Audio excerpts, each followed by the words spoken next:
आप सभी को जय मसीह की। परमेश्वर का धन्यवाद करते हैं सुंदर से समय के लिए, और परमेश्वर का बहुत बहुत धन्यवाद करते हैं पिता परमेश्वर प्रभु यीशु मसीह के नाम से।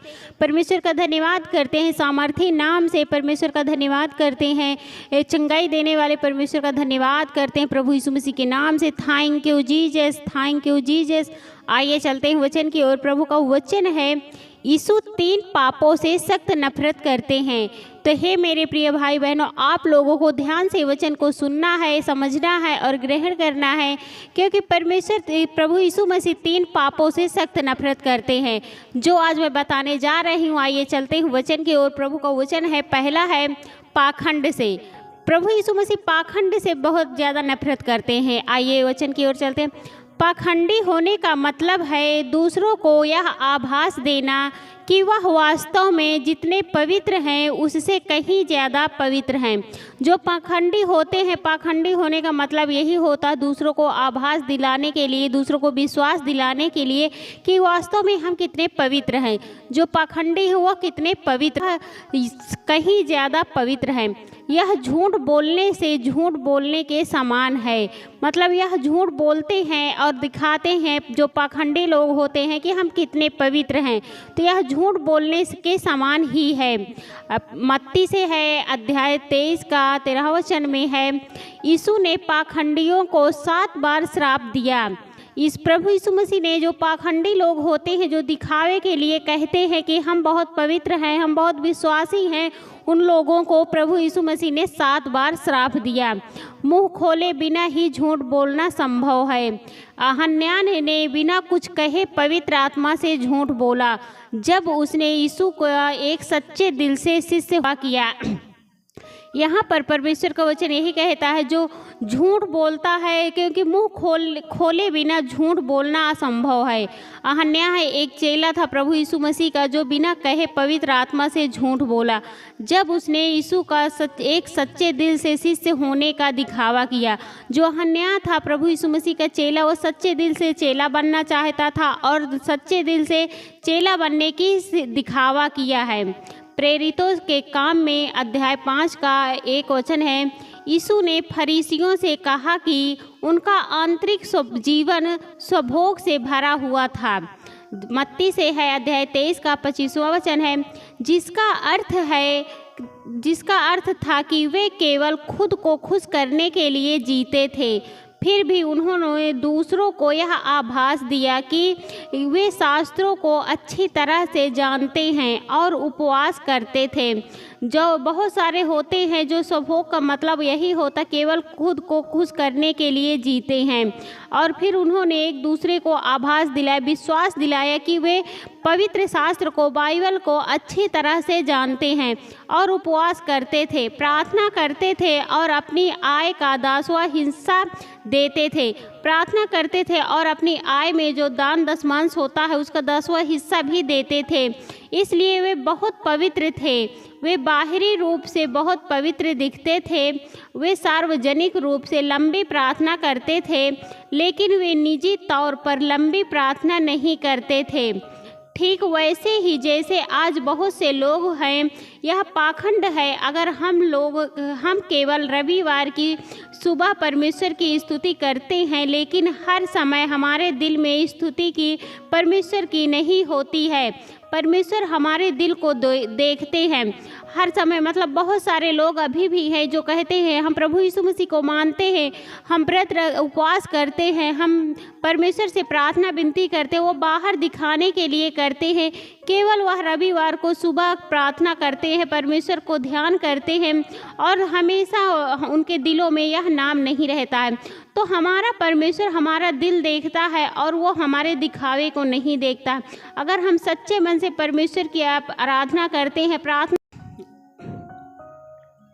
बुद्धिमान कुंवारियों के बर्तन में तेल का एक छिपा हुआ भंडार था, जबकि मूर्खों के पास केवल इतना ही था कि वे अपने दिए को बाहरी रूप से जला सके और लोगों को सामने एक अच्छी गवाही दे सके।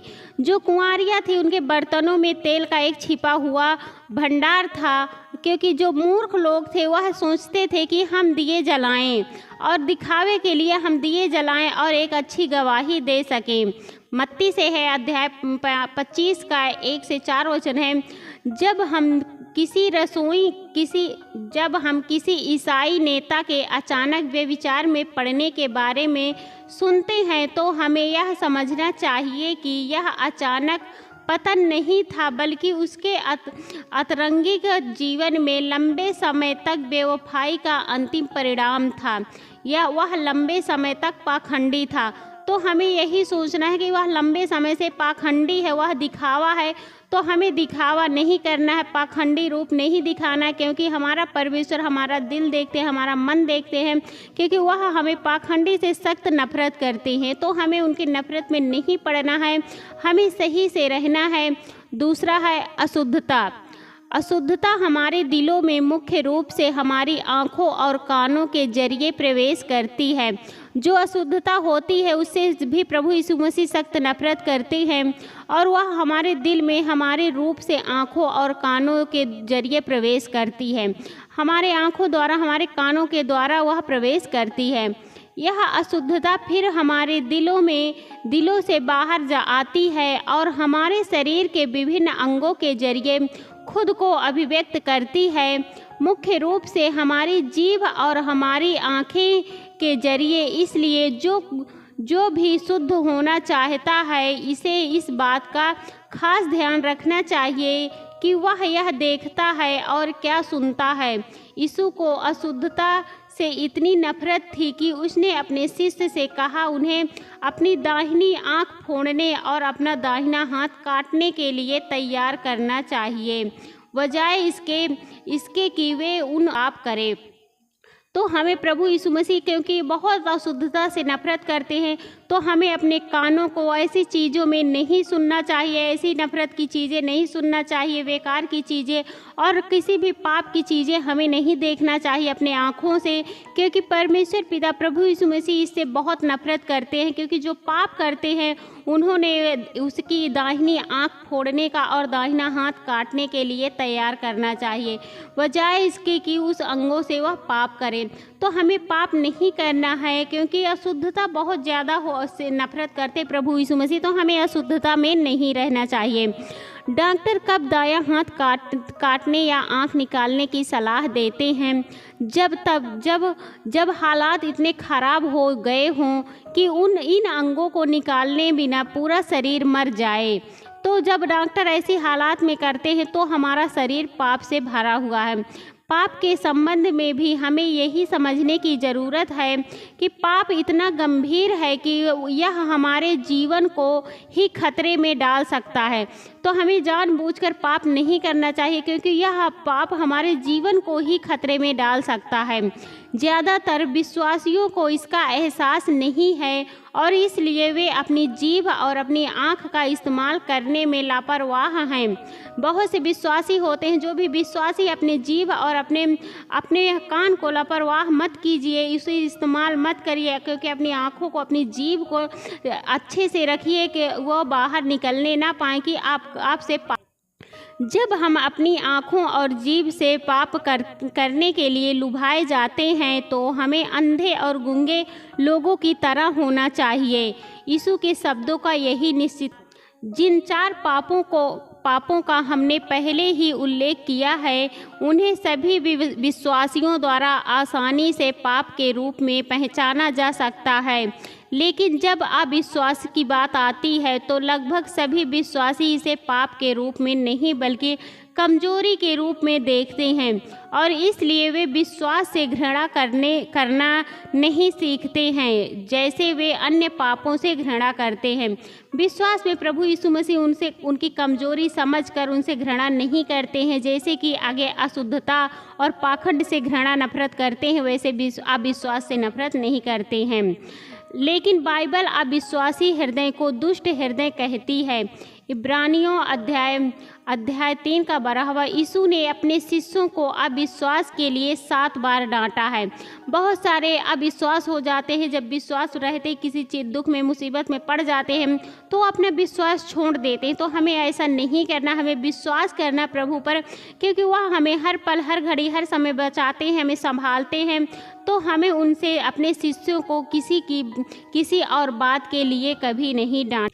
अविश्वास परमेश्वर का अपमान है, क्योंकि इसका तात्पर्य यह है कि परमेश्वर अपने बच्चों की उतनी परवाह नहीं करता या उतनी भरण पोषण नहीं करता जितनी पृथ्वी पर दुष्ट पिता अपने बच्चों की परवाह करते हैं और उनका भरण पोषण करते हैं। क्योंकि अविश्वास परमेश्वर का अपमान है, तो हमें विश्वास कभी भी नहीं तोड़ना चाहिए, क्योंकि वह हमारा पिता है, वह हमें अच्छे के लिए करते हैं, वह हमें हमारी परवाह करते हैं। इन दिनों एक नकली विश्वास का भी प्रचार किया जा रहा है, जिसे परमेश्वर से चीज़ें पाने का एक साधन बताया जा रहा है, लेकिन यह वह विश्वास नहीं है जिसका प्रचार यीशु ने किया था। आजकल बहुत से प्रचार हो रहे हैं जो नकली विश्वास का प्रचार कर रहे हैं, क्योंकि यह एक जरिया है, यह साधन बताया जा रहा है, लेकिन यह विश्वास प्रभु यीशु मसीह ने इसका विश्वास कभी भी नहीं किया था।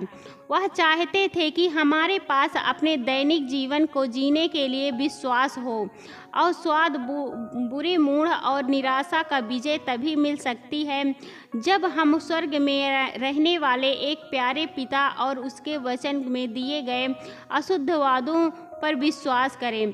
जब हम परमेश्वर पिता पर विश्वास करेंगे, क्योंकि वह हमारा स्वर्ग में रहने वाला प्यारा पिता परमेश्वर है, हमें उसके अद्भुत वादों पर विश्वास करना, वचनों पर विश्वास करना है, क्योंकि वह हमें हर पल हर घड़ी हमें संभालते हैं। हम 2 बार पढ़ते हैं कि यीशु आश्चर्यचकित हुए, एक बार जब उन्होंने विश्वास देखा और एक बार जब उन्होंने अविश्वास देखा।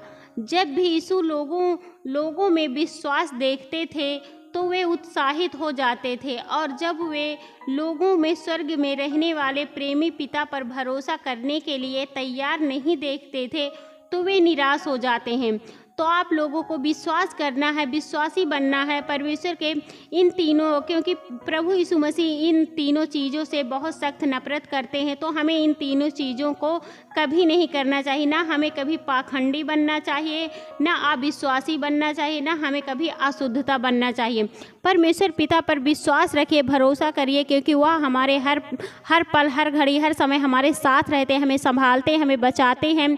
तो हमें उन पर परमेश्वर पिता पर विश्वास करना चाहिए, क्योंकि वह सामर्थी पिता परमेश्वर है।